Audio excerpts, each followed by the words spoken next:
Cool.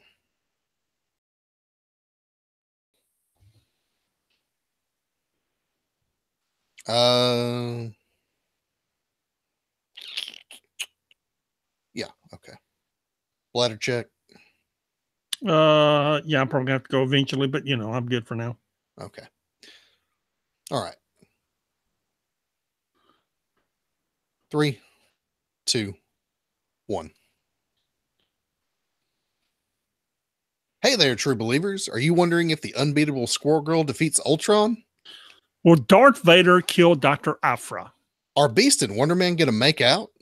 Find out this and amazingly more information on this week's 6 Months Behind podcast.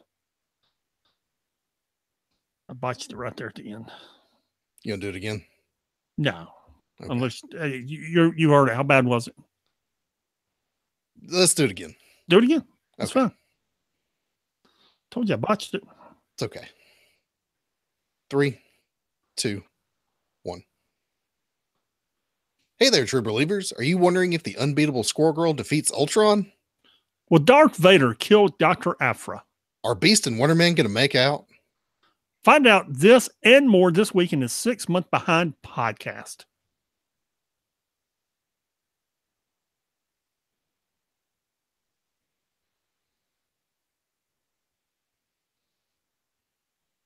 Okay, you can launch into the regular intro. Whenever you're ready, count us down. 3, 2, 1. What is up? This is the 6 Month Behind podcast for week of 4/16/18. I am Pat. And I am Sean. And this week we are Anthony and Joe Russo because, dude, after 10 years, it's finally here. Avengers Infinity War. Yes. And I'm excited, man. Oh, dude, I'm so excited. I haven't been like, I've just tried not to think about it for so many weeks because I know it's coming. Yeah, I'll get excited when it gets here. Well, it's here this week, and I'm excited. Yeah, I'm actually going to call the theater probably tomorrow and see what time they open. Or let me rephrase that. What time I can be seated so I know what time to get in line to go to my 7:00 showing Thursday night. Yeah, see, you get to see it opening night. I got to work, so it's going to be Sunday or Monday before I can see it. Yeah, you could. You just don't want to miss sleep. And I keep telling you sleep's overrated, but you don't listen to me. Dude. Yeah, okay. I said that at the men's breakfast Saturday morning, and Gordon just laughed and looked at me. Not many people believe what you believe in terms of sleep, that it's overrated. In fact, your doctor would tell you that you need sleep, or otherwise that's how you die an early death. Yeah, he probably would. He'd also tell me I need to get my shoulders shoulders fixed so I could sleep, 2 hours without waking up when I'm feeling like I had a knife going in it. Yeah, you should probably do that, man. Anyway, Avengers Infinity War is this week. We've got an episode of What's Next coming out, all about the Infinity Gauntlet. I actually had a buddy of mine at work. I told him about it, and he was like, okay. And so just some downtime at work, he went and read all, 6, 8 issues of the Infinity Gauntlet thing. And he was like, oh, this is pretty good. I can even deal with some of this older looking art style because he's not into anything beyond like 1998. And he's just like, nah. Dude, it's George Perez, man. That's what I said. I was like, dude, it's George Perez. Guy's a legend. And he was like, oh, this is way different than the movie is probably going to be. And I'm like, yeah, because Thanos ends up on a farm at the end, and I doubt that's going to happen in the movie. Yeah, probably not. But he really enjoyed like all the different cosmic characters. So, and I was like, dude, you should check out the most recent Ultimate series. So he started reading that, and he was like, dude, this is awesome. Yeah. I'm looking at this week up in the what do we call this thing? The browse tab, close-up tab. The Infinity trilogy is there, which always irritates me because they only have 18 books and it's really like, I don't know, 100. The Black Order's there with the origin of each the issue origin of each character in the Black Order. What's really best is the Mad Titan close-up. Those actually have the all the issues of Thanos, where he appeared and what he did. There's a lot missing. If you listen to our Infinity Gauntlet, what's next, we go into detail more about what's missing. But this is a pretty good list they've got here. Yeah, it's not comprehensive by any means. I mean, if you went to Comic Book Herald and looked at the reading order, not everything is there, but it's enough. Well, the problem is not everything's on the app, which I don't know how they haven't fixed that. Yeah, it's coming. It's coming. Dude. A lot of that Silver Surfer stuff isn't there, which is really what you need to read. Yes, because it gives you context as to what all is happening in Infinity Gauntlet. The Defenders came out a year ago. So the last few weeks, they finally decided to put all the Defenders books on Marvel Unlimited. Does that not all of them. It's a very select runs of Defenders. But they're putting more. Yeah, they are. They're filling in the gaps, but I don't know, man.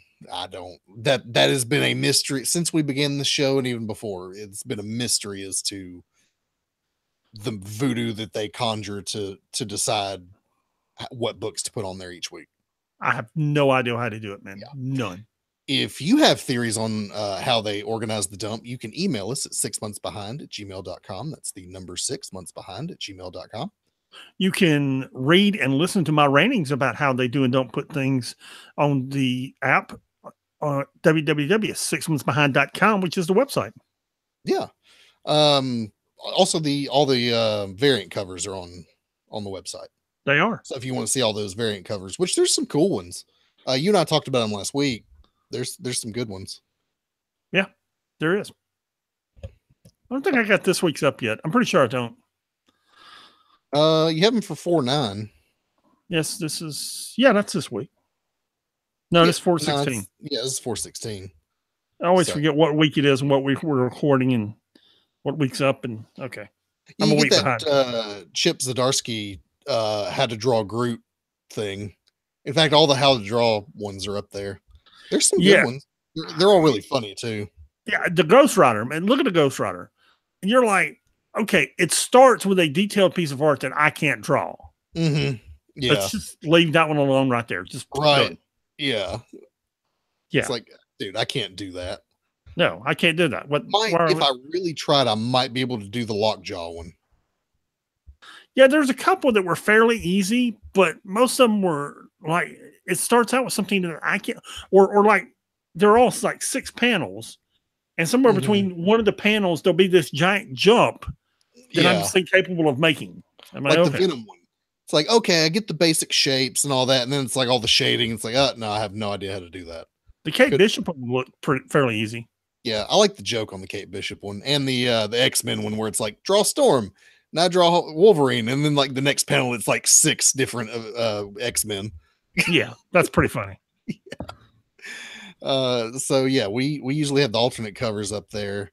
You can find our other episodes of What's Next. We did Future Imperfect not too long ago. You can do all that. So yeah, check out the website. Yeah.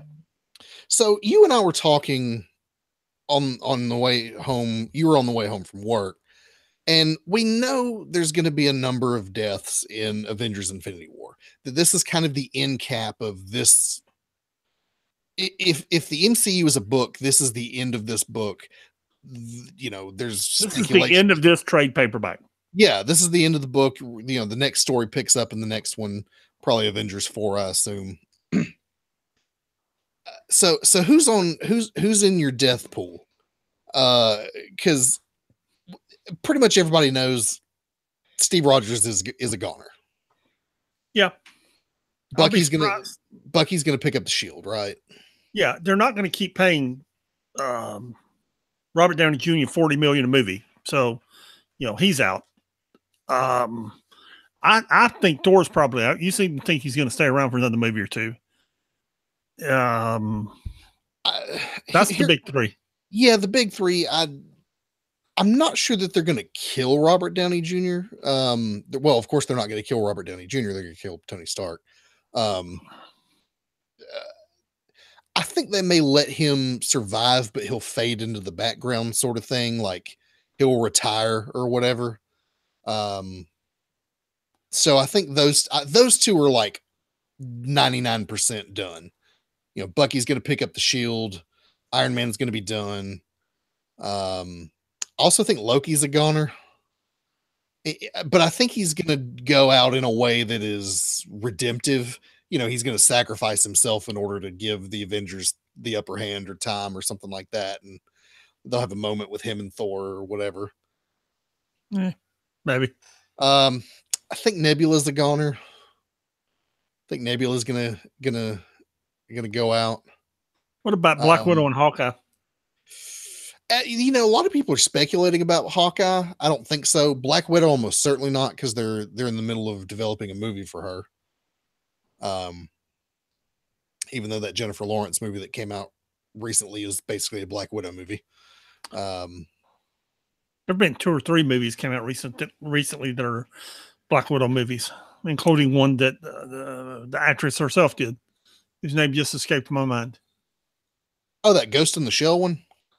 Yeah, not that one. The one, I guess that's it. Where she's like a robot lady?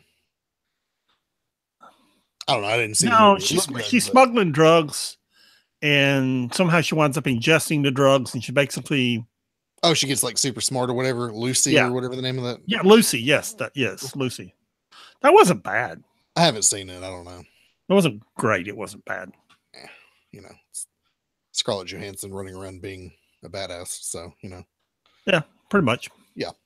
Also think Hawkeye might be a goner, maybe not. I think that's a red herring. But yeah, Scarlett Johansson certainly not. Vision maybe. I think Vision might be. There was a trailer that came out last week. I don't know if you saw it, and I'm not going to give the details, but it had a lot of. It said released by Marvel, but you watch it and you're like, why did they release this much information this close to the movie? That's the reason I avoid trailers after the first 1 or 2, because I just don't want to. Hollywood is so bad about putting trailers out that just give you the whole movie. Yeah, I mean it's a scene early in the movie, but it reveals several components, and you're like, why would you do this? Yeah, that's exactly why I avoid those movies or those trailers altogether. Because it's a week out. I've avoided spoilers so far. What is funny? Have you seen everybody jumping out of the airplane in Deadpool? Yeah, X-Force jumps out of the airplane, right? Well, there's a guy, I want to say his name's Greg, I may be wrong, who jumps out of the airplane, okay? And he's got his own Twitter page. And his Twitter page has been there for apparently like 6 months, and everybody's just discovering it because there's a video now of him jumping out of the airplane and landing, and they get his Twitter feed. And dude, it's funny. It is. That sounds funny. It's Deadpool, man. Anyway. Yeah. Anyway, moving on. We are about to discuss some spoilers. So just to let you know, as we move into our comic books this week, we are discussing spoilers. If you have not read all the books or whatever book you haven't read, pause here, go read it, come back later. We'll still be here. Yeah. First off, we have our Spider-Man books.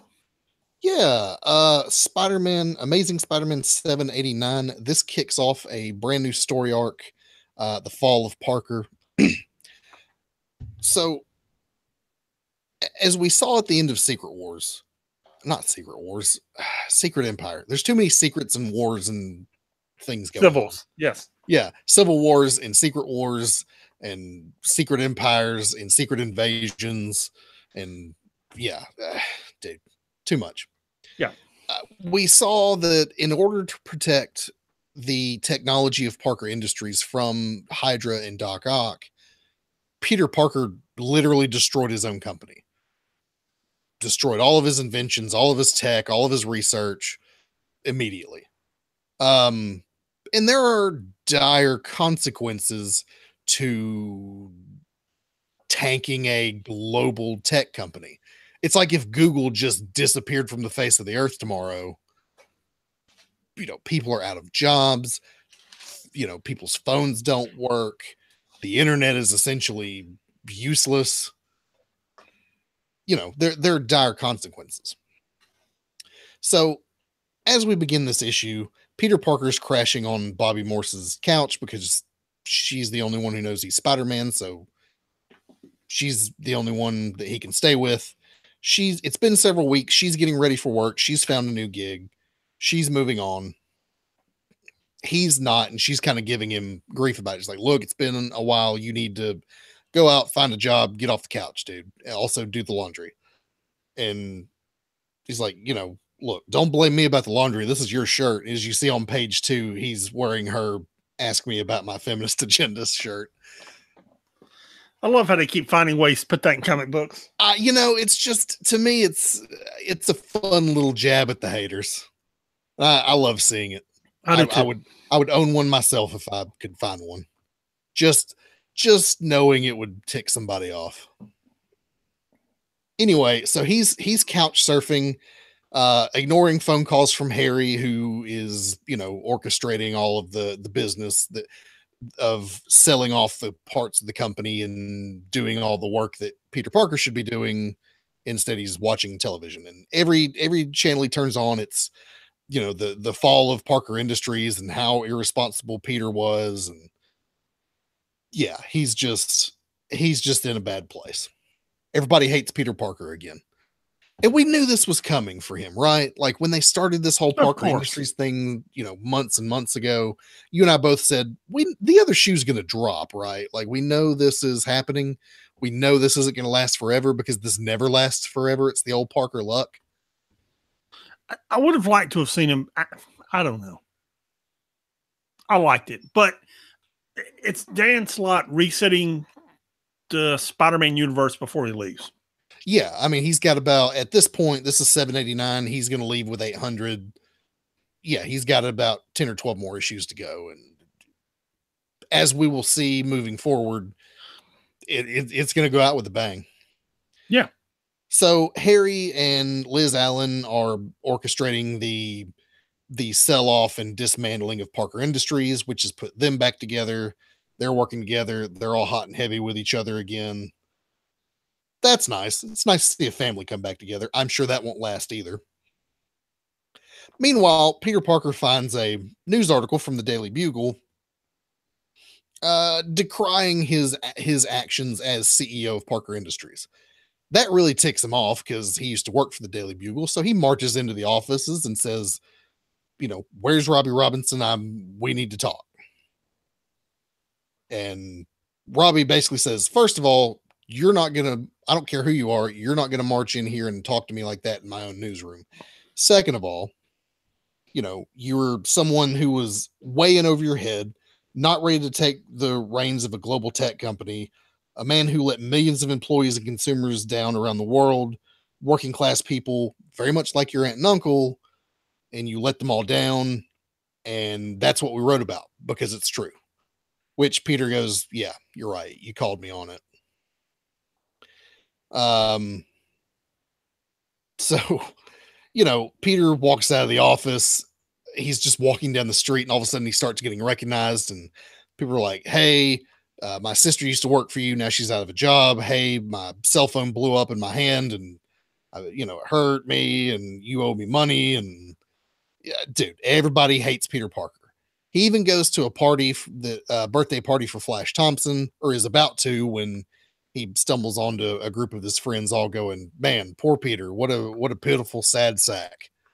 So he comes back to the apartment, and as Bobby gets back to the apartment, she finds him back on the couch, and he's just living in his own misery, just wallowing in it. She throws him his spider costume, and they go out on patrol, and she's trying to lift his spirits. They stop the Griffin from stealing empanadas. What he used to do, beating up street level criminals and saving the day for somebody. There's a bunch of people who get really mad at him, but the guy whose food truck that the guy was stealing from is very grateful to Spider-Man. So they get back to the apartment after a patrol, and he feels like he's going to bounce back. And we'll see. We'll see if old Peter's going to bounce back or not. Depends on if depends on if somebody gets in his way. And if you go to the end here, you get a little kind of a catch up on who he is. There's a little. They've been doing this a lot with a lot of books lately. Have you noticed? Mm-hmm. After the letters page, you get a "This is who Peter Parker is," as if somehow we didn't all know. Yeah. Yeah, it was a good book, man. And I've read a couple issues ahead just because it's dealing with a particular villain that will be revealed, I think, in the next issue. This is gonna get good. Yeah. Yeah. Amazing Spider-Man Renew Your Vows, number 12. This was surprisingly good and enjoyable. First off, Brian Level, who I've never noticed before. Maybe I've seen his work, maybe he's been doing this book, but his art in this issue really struck me as being very good. I mean, I looked because I thought Mark Bagley drew it, and it's really good. In the last issue, Normie, I'm sorry, built this giant transformer like Green Goblin to take out the Spider family, and it's attacking Parker. You know, he's losing. The X-Men to show up and try and save the day, except it's got Regent tech, so it immediately absorbs all the X-Men's abilities. Mary Jane is still fighting off the symbiote costume. She and Liz are trying to figure out how to do it. And what's really cool about this is this whole thing is a flashback, and it's being narrated by their daughter, who's Annie. I think Annie, yeah. And what winds up saving the day is she talking to Normie and being friends with Normie Osborn. And turns out whatever his assistant's name was, I forgot. She was in love with Norman, and she's the one controlling the machine. And Normie and Annie team up to defeat the machine. It's the art was surprisingly good. That's one of the things that impressed me. And it was good storytelling. It really was. It wasn't it's not always my cup of tea, you know, because it focused so much on Annie and Normie. But it was good, man. I really liked it. Yeah, I'm behind on this Renew Your Vows book because I'm just not into it. But you're right, the art is good. I just flipped through it, and the art. Yeah. Had you not said anything, I would have thought this was Mark Bagley's art too. I did too. I mean, I literally, because what I did was I got 3 or 4 pages in and thought to myself, when did Mark Bagley start drawing this book? Went back to the beginning to see who it was, and it's this Brian Level guy. So, but it's good. I think he's been doing the book. But he differentiates some. It kind of looks like Bagley when he's drawing Spider-Man, but then in other things, like when he's drawing the X-Men and when he's drawing some other stuff, it's got a different feel to it, and you realize it's not Mark Bagley. Okay, then. All right. Yeah. Moving on to our X-Men books, we have X-Men Blue number 13. This is part 2 of Mojo World Worldwide, written by Cullen Bunn, art by George Molina, cover by Arthur Adams and Peter Steigerwald. The cover is really good, and actually the art through this whole book is really good. You know, it's not blow you away art, but it's something that Marvel's been doing with all their books, but the X-Men books in particular over the last 2-3 years. The art in the X-Men books has been just stellar. So, as we saw in the last issue, Mojo has come to Earth. He has placed the X-Men in this televised scenario where they're reliving all their big past events, Inferno, Dark Phoenix, Days of Future Past, so forth. There's a whole lot of fighting Sentinels in this issue. And it's being broadcast around the world for all the world to see. The problem is, as we see here, not everybody is real interested. They don't really care about the X-Men, and ratings are not coming in the way Mojo wants them to, and he's upset about that. Oh, and you remember the Vampire Storm from the alternate universe that we were introduced to a couple issues ago? Yeah, she's instantly killed by a Sentinel. So yeah, if you were interested in her character, never mind.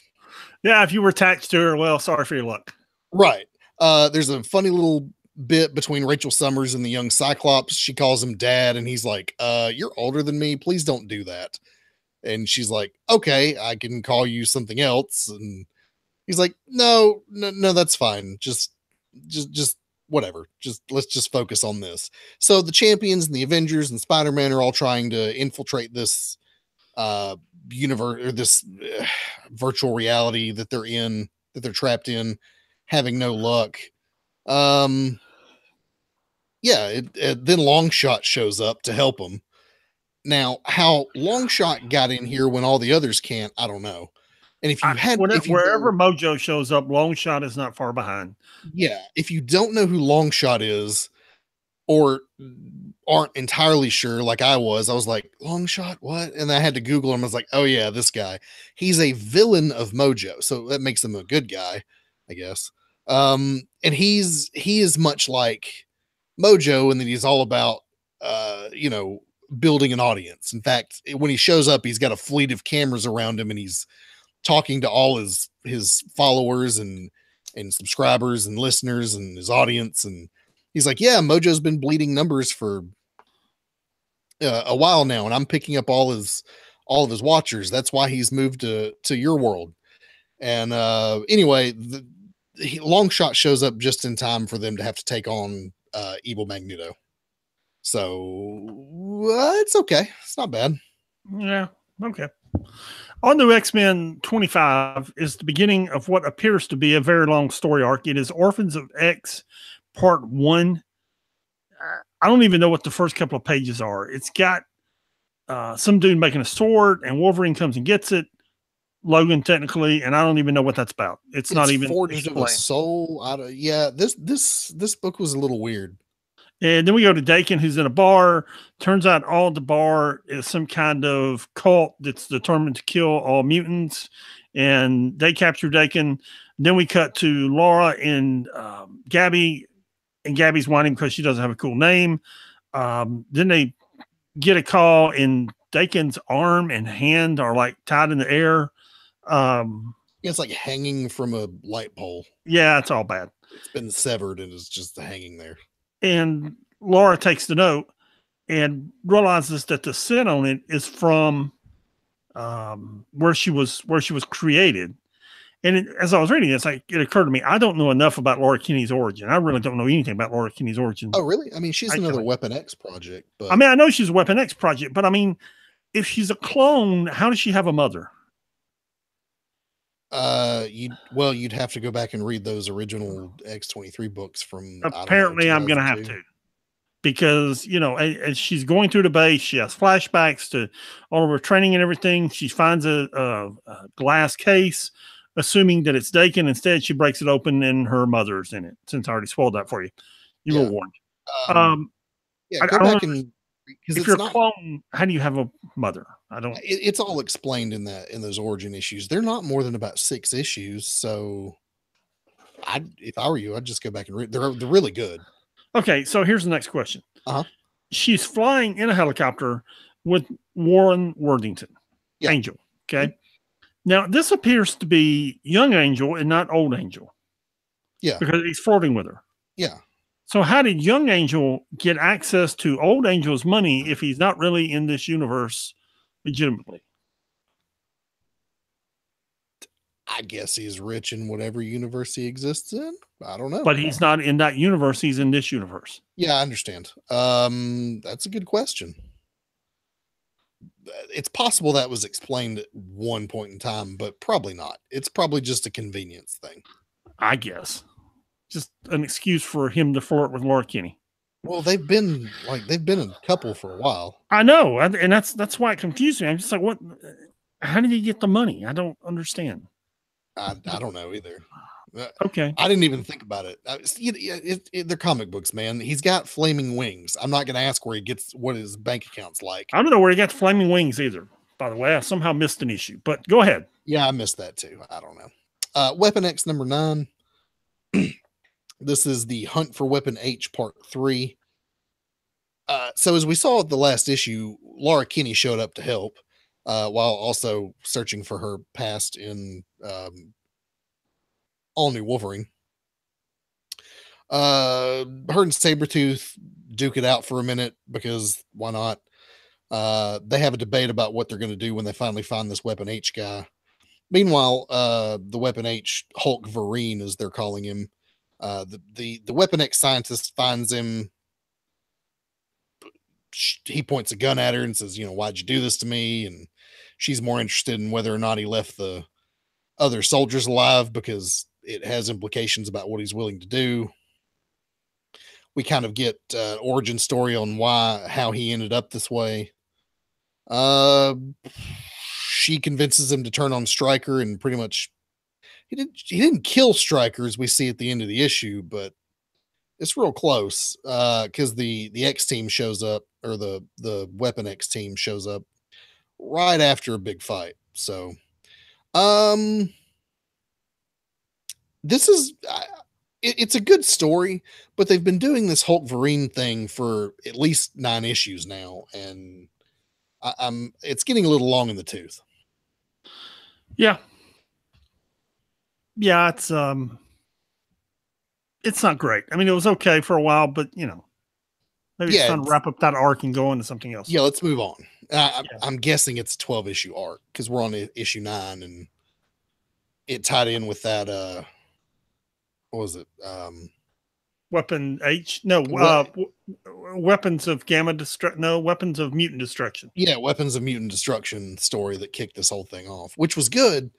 And I'm enjoying it, but I don't know. This story is getting a little long. I want to go see the Weapon X team do something else. Yeah. Moving on to the One Inhumans book that we have this week. I like Christopher Priest as a writer. I actually really like Christopher Priest. I also like Phil Noto's art, and that's what they're doing here. You've got him writing it and Phil Noto doing the art. But Christopher Priest is one of those writers who, a little like Peter David, can sometimes have too many balls in the air at once. And you have so many storylines going on in this book, and it jumps back and forth between present day. All of it takes place in the past because it's all about the young royal family as we know them today. But there's flashbacks from that current time here, and then there as them as younger kids. And it's sometimes hard to tell what's happening when, and there's a lot of really good exposition, and you get some stuff with Karnak that's really good, but I'm losing the plot on this book a little bit. Basically it's all exposition and insight into the younger royal family, and it gives you insight into how they became who they are as adults. This series will be better read as one big thing. So when it's finally done being published, I would read it in one sitting, read all 6 or 8 issues or however many it's going to be. It's not bad. It's actually really good in terms of an Inhuman book, because as I say every week on this podcast, I hate the Inhumans. And if I like an Inhuman book, that says something. So it's a good book. It's just a lot. And reading it issue by issue is it's easy to lose the plot. Yeah. Yeah, I'm with you. Next we have our only Avengers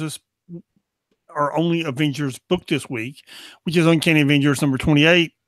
And this is another book that's kind of losing its direction, maybe. I don't know. Is it going to get canceled once Avengers goes weekly? I think so. I think so. I feel like it should have been canceled. Yeah, either it should have been or it needs to be. It was the Unity Squad book. The Unity Squad's been disbanded. They're doing other things here. You have the storyline with Beast and Wonder Man here. Spoiler alert: no, they don't make out. No, but they're close, man. Well, they're old buddies. Moment. They're old buddies. It's good to see them get together and do stuff. You've got the whole thing with Johnny Storm, who inherited $5,196,353,518.41, and is still somehow broke when he and Ben Grimm launch off into the search for the Fantastic Four in Marvel 2-in-1. For real? Yes, I don't understand it. That doesn't make any sense. You've got $5 billion. What are you? I have no idea, man. Yeah. And the patents are continually generating money. I don't understand. Right, because recap the book. Yeah, it opens with the lawyer catching up with Johnny, telling him he's got $5.2 billion. Then we got Beast and Wonder Man meeting in a restaurant to rehash old times.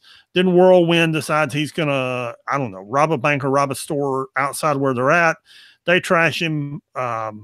Janet Van Dyne tells Rogue that she needs to be leading this Avengers team, even though she doesn't want to. And then Dr. Voodoo has the brilliant idea to conjure up these little mini juggernauts to. Well, they're not mini. They're not mini juggernauts. They look like juggernauts. They're I forget what he calls them, but they're essentially minions of Sidorak.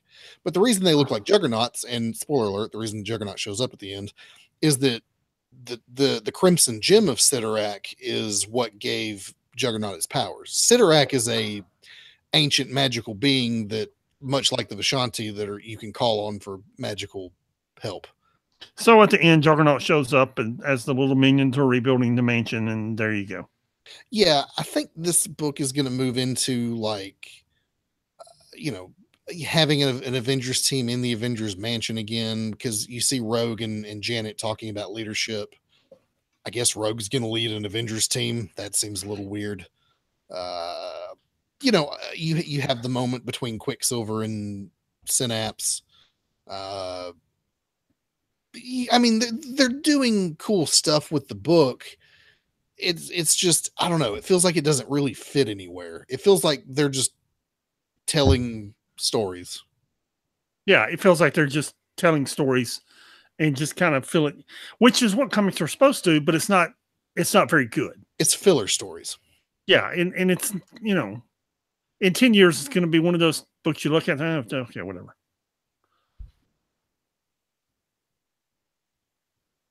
Did you need to pause? That's a long pause. I need to pee. Okay.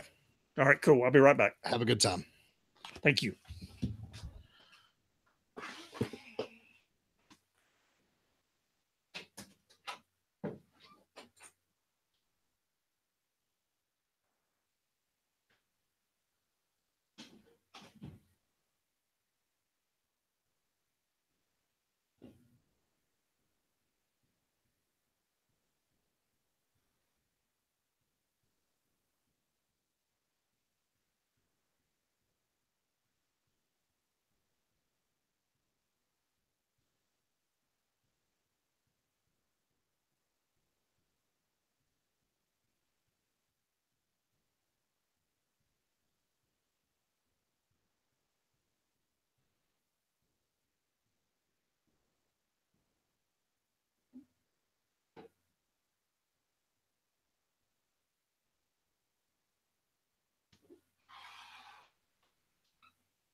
Okay.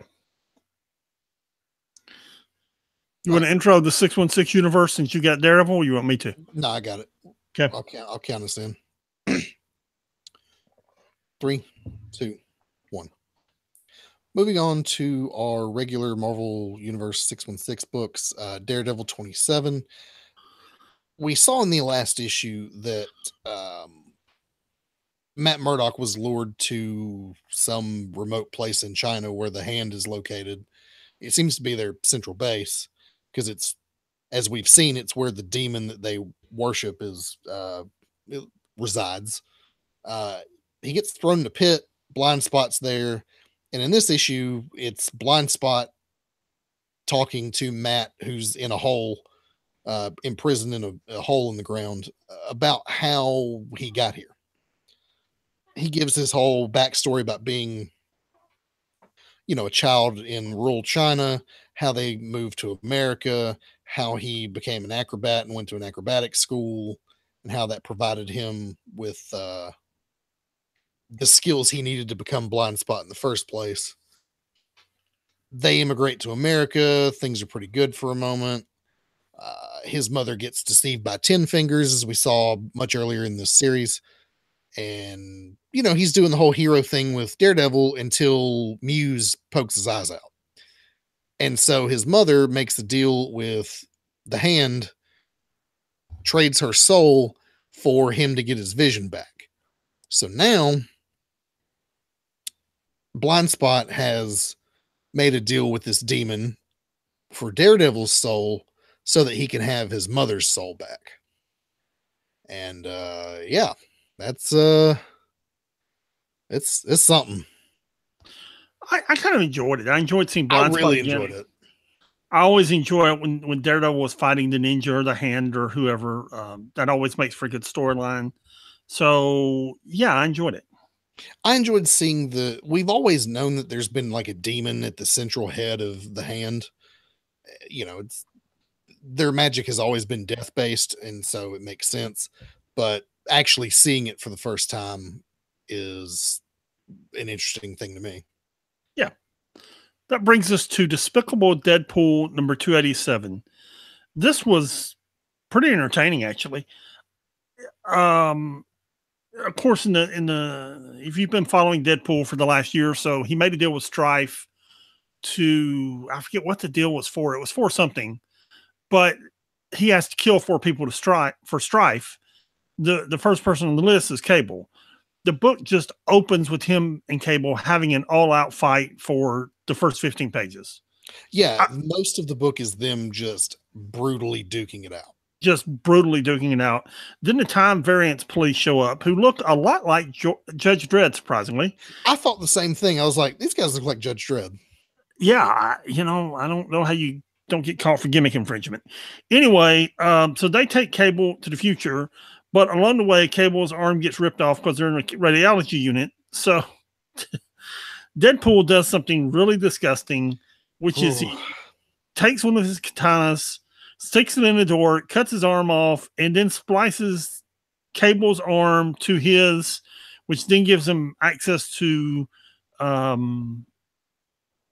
Cable's abilities, his teleportation abilities, some other things. Yeah. And he loads his own AI into the arm, and now he has all the tech abilities that Cable's arm gives him.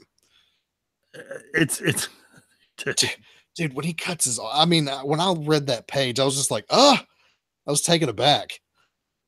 Yeah, this is not for children. Yeah, I was sitting in Moe's this afternoon eating a burrito and just went, ah! It's like the guy in the booth in front of me, like, kind of turned around a little. I was like, It's and here's the thing, this is Deadpool. When the movie comes out at the end of May, this is what the movie's going to be like, and I will look up and see 7 and 8 year olds sitting in the theater with me. We've discussed it ad nauseum. I don't understand it. And like, I get it. It's up to the parents' discretion. They're your kids, not mine. But come on, man. 7 and 8 year olds do not need to be watching Deadpool. Or reading Deadpool or reading The Punisher. No, absolutely not. They just don't. There is a content warning on the cover for a reason. There's an R rating on that movie for a reason. Yeah. Yeah, man. Speaking of Deadpool, Defenders number 6, written by Brian Michael Bendis, art by David Marquez, and color by Justin Ponsor, who are killing it on this book. This book looks so good. It's a continuation of the story with Diamondback here. We find out what's giving him his powers, which is his own drugs that he's pushing. He's making a big play for Black Cat's underground crime ring. Nearly kills her if the Defenders hadn't shown up to save her. Dude, page 8, where Jessica hits him with the car. It's a really good looking piece of art, man. I know, man. Again, when Luke Cage punches him in the face, most of this whole issue is them fighting Diamondback. I really enjoyed the part where he's on trial after all this, and the art is done like artist renderings that you see for court cases.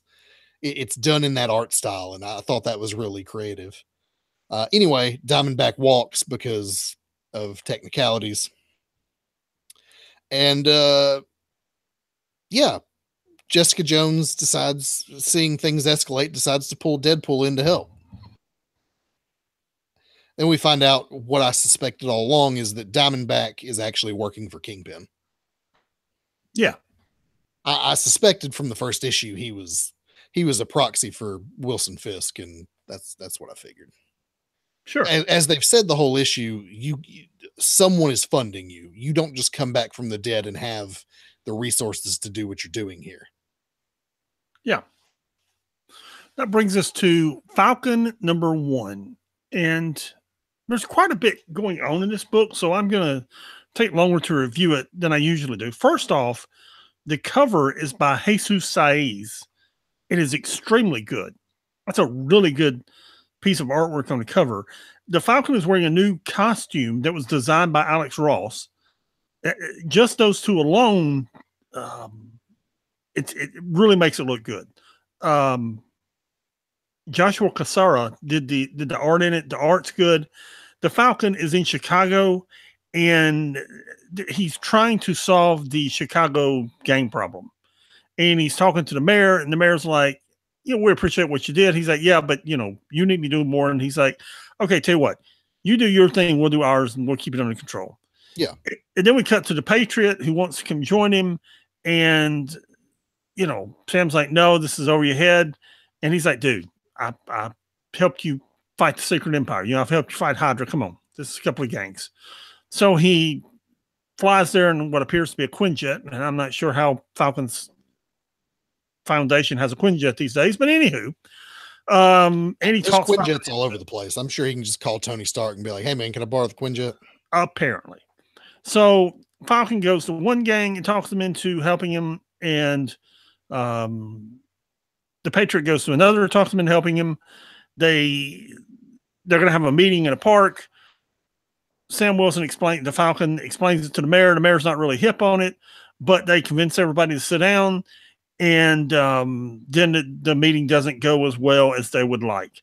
Now, here's what's interesting about this book is it Joshua? Is that the Patriot's name? I think so. They're just out walking, and he asks Sam, look, why are you doing this? Why Chicago? Why these gangs? And he basically, I don't understand this, because what Sam Wilson said was, Steve Rogers played him for his whole life and his whole career. And that's how he explains it. That Steve Rogers just played him for a fool for all these years. And he wants to help these gangs out because he's tired of people being played for fools. So did we had Evil Steve go back and change history with the Cosmic Cube. But then it was corrected. But is that still the history? Because according to this Falcon book, it is. Well, if you remember, Kobik resets things, but she also left some things in place. So maybe his legacy as a sleeper Hydra agent for 50 years was left in place. Yeah, maybe. Okay. I didn't understand it that way, but that is apparently what we're being told here in this book. I didn't understand it that way either. It also could be that nobody really knows, and so they're just using this to further the plot in this Falcon book. But I don't know, man. It's written by Nick Spencer, so he's the one that came up with all this. No, it's not. It's not anymore. No, that was the thing. It's written by creators. Shoot, of course you don't give them to me. Rodney Barnes.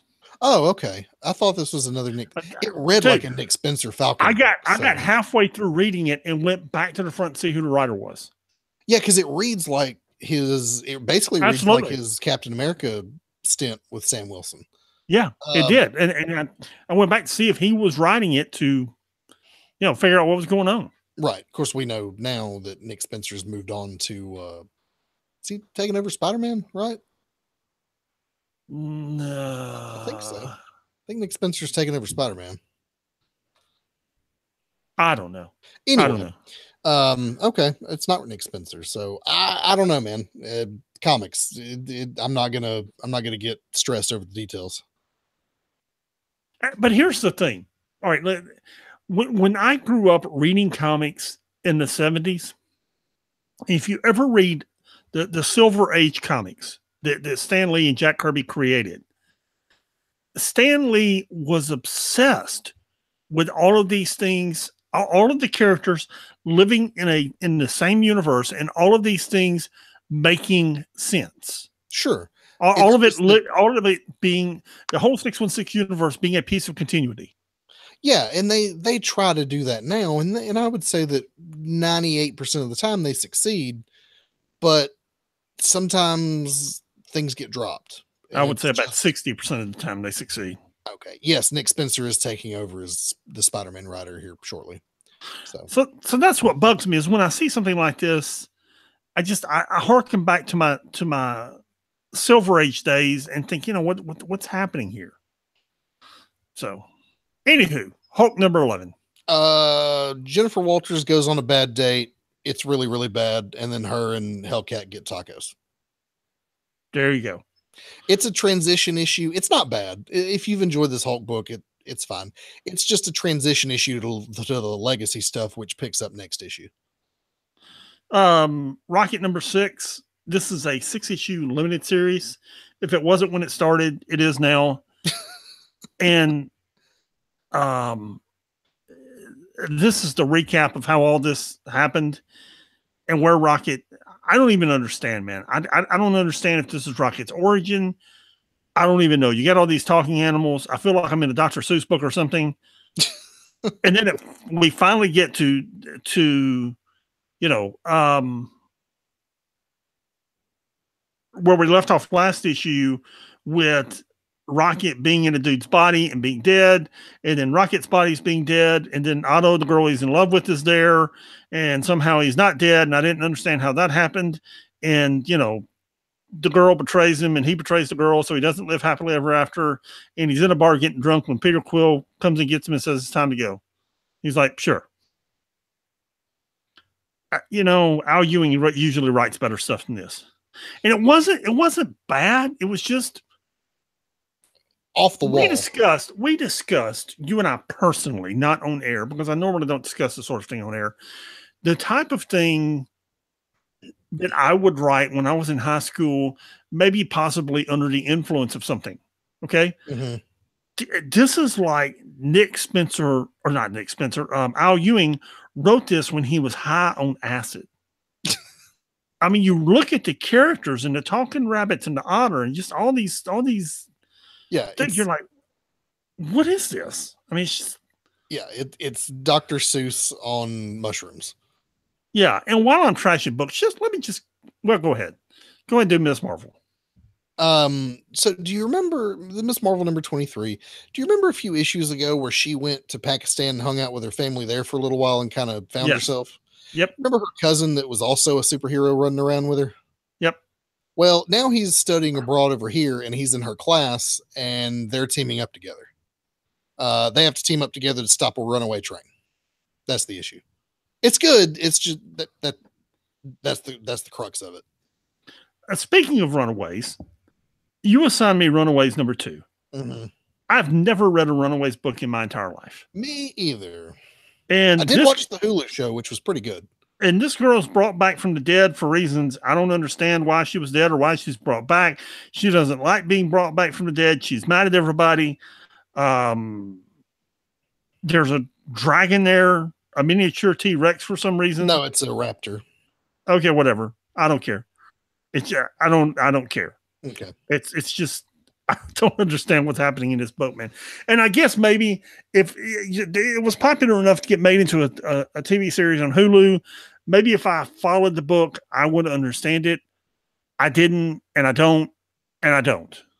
Yeah, the only reason I know is because I have enough reference from the Hulu series that I know some of these things. I know who the characters are. I think purple-haired chick died at the end of the first run of Runaways. Apparently. I feel like we need to go back and read that if we're going to continue reviewing Runaways. Okay, yeah, it's your assignment. Okay, I'll do it then. Fine. You do that. I'll go back and read Laura Kinney's origin. Okay, sounds good. That's our homework this week. Yes. Unbeatable Squirrel Girl number 25. First of all, the cover on this is really good. I really like this cover. I think it's an homage to an Avengers cover, isn't it? Yeah. That's what I thought. Okay.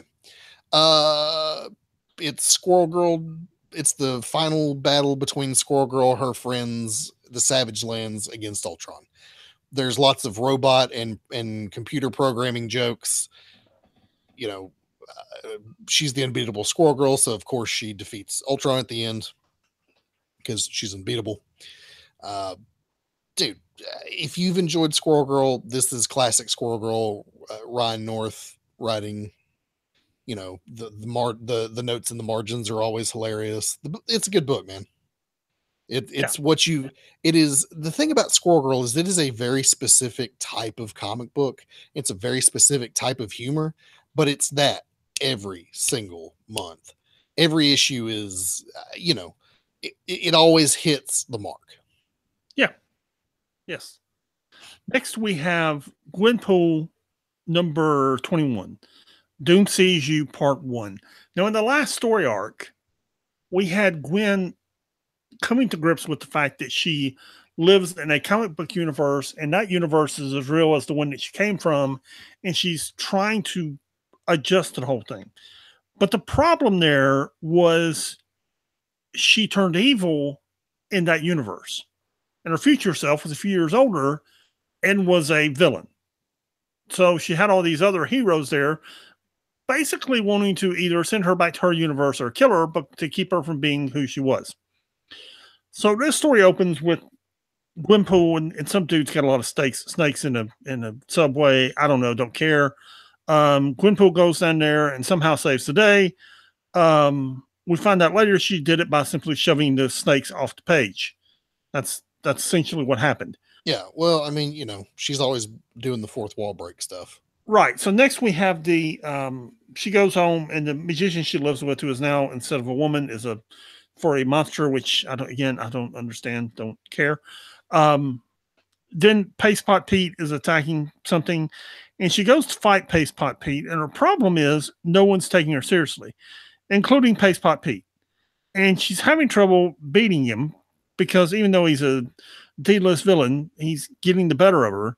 So she takes him on page 18, excuse me, and just literally shoves him out of the book and off the panel over the next few pages.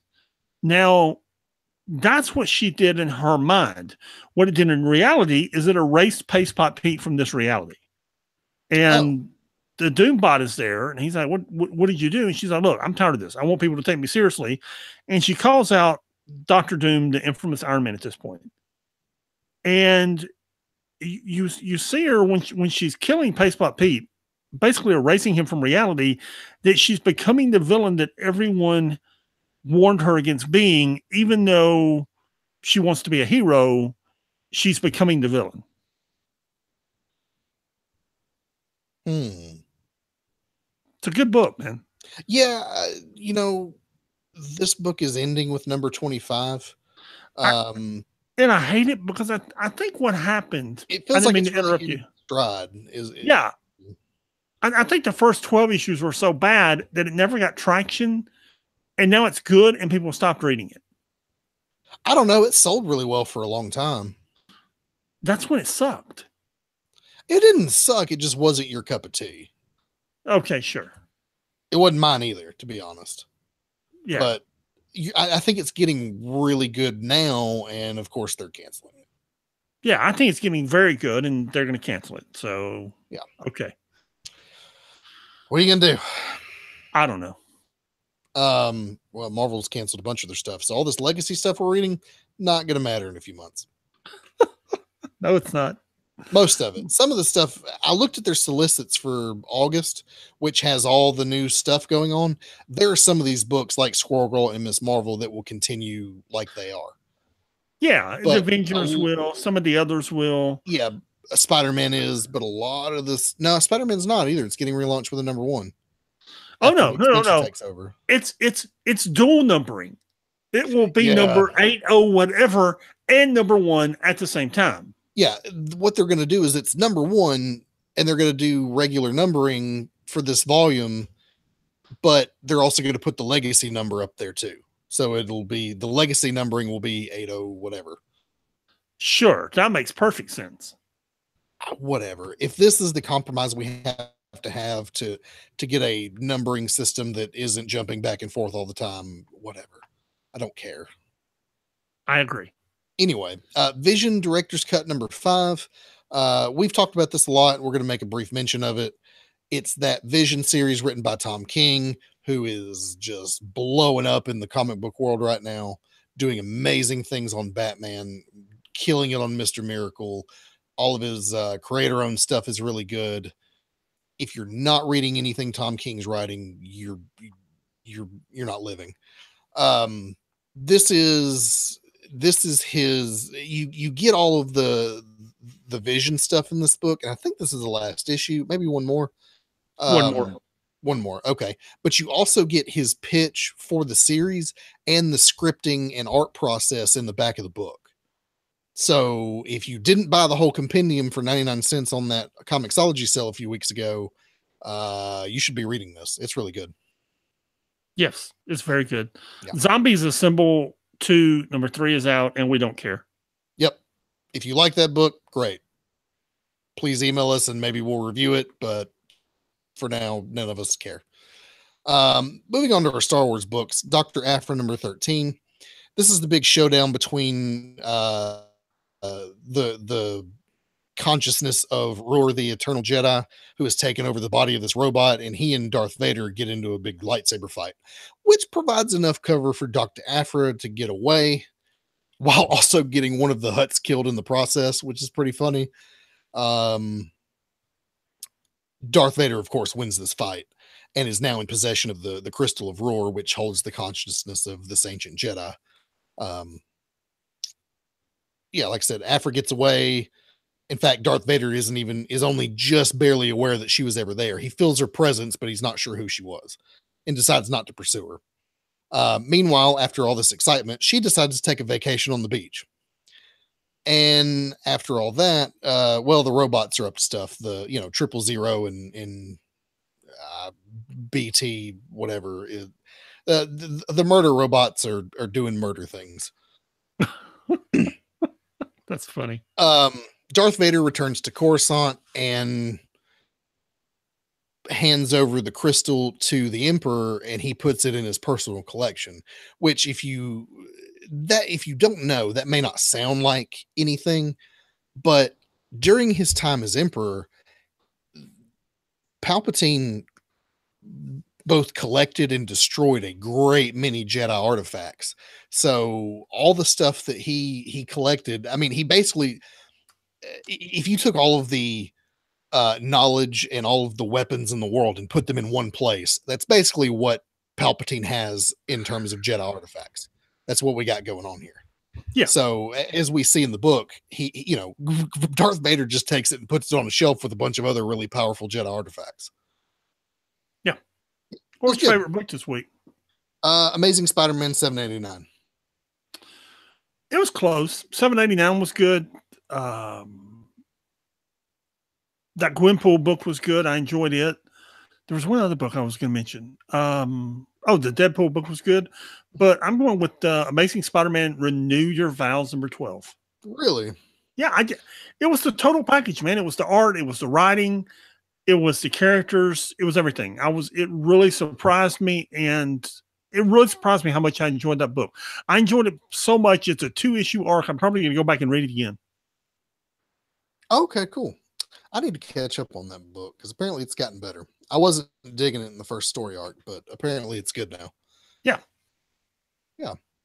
But yeah, man, that Amazing Spider-Man 789. I have a little bit of knowledge of where Dan Slott's going with this, and it's good, dude. So this is the beginning of the lead up to his big finale, and it's gonna be a doozy. Yep. In the dump this week, we have Defenders from 1972, the original Defenders run, but only some of them. We have number 7, number 12 through 14, number 17 through 25, number 30, number 62 through 64, and number 94 or 92 through 94. This actually, I looked last week to see this. This actually makes the series complete through like issue 30. So it's Does like it? Okay. Yeah, so like 1 through 30 are there now. Then at like 30, it started hitting and missing again, but we're going to get some more next week. So as we said at the top of the show, they're filling in the Defenders. Okay, good. They need to, because I don't know why they haven't already. I agree. Your classic read this week is sort of a classic read. It's Action Comics number 1000. Now you might be saying, what? Action Comics isn't a Marvel comic, it's a DC comic. Why would you do that? Because it's the biggest comic to hit stands in probably a decade and sold 500,000 copies and is going to a second printing. And it's really good. It's an 80-page book. It's full of a bunch of Superman short stories, many of which are very good. The one that Tom King wrote is particularly good. That'll get the waterworks going. Yes, it's a DC book. Yes, it's one that hit newsstands. Go to your local comic book store, spend the $7 or whatever the book is. It's worth it. Buy an issue, buy 2. It's totally worth it. Yep. If you want to read or want to tell us about Action 1000, you can hit us up via email at 6monthsbehind. Nope. What's the email? Email is 6monthsbehind@gmail.com. Thank you. The website is www.6monthsbehind.com. Have you read Action Comics 1000? No. You really should. It's very, very good. I didn't want to spend the $6 or $7 or $8 or however much it was last week. I haven't read it yet. No. Okay. All right. Well, don't buy it digitally because some of the pages are missing in the digital version. I bet that irritated people. Yeah, it irritated a whole lot of people. It wasn't an error. Don't get it. Yeah, it wasn't an error. That was intentional. But anyway, you've got legendary Superman writers from all through the ages writing short stories. Just go spend the $8 or whatever. Yeah. All right. So that's going to wrap us up for this week. As always, Pat, do you have any wisdom for our true believers? So I'm playing Marvel Dice Strike Masters, Force? Dice Masters, and Marvel Strike Force, and Elder Scrolls, and Call of Duty, and whatever else. Are you really playing Elder Scrolls? No, but I have in the past. But as I explained to you at the time, why sneak around a wall? Why try and climb over a wall? You can just get a bigger hammer or a bigger gun and go through it. Okay. And it occurred to me at the time, this is Amanda will, like, when we're playing Dice Masters, she'll like get the dice and hold them for defense. And I'm like, I'm defensive. So if you attack me now, you get the 3, 4, 5 damage. Just attack. No, she holds them for defense. She's got the strategy and she's planning. And I'm just attack. And I attack. And George S. Patton, arguably the greatest general ever, said nobody ever defended anything successfully. Attack, attack, and attack some more. That's your wisdom for the week. No subtlety or finesse. Just attack. Just hit it until it falls down. That is the way I play video games. That's the way I play life. That's who I am, man. All right, man. Well, if that strategy works for you, it does. All right. We'll see you guys next week. Peace.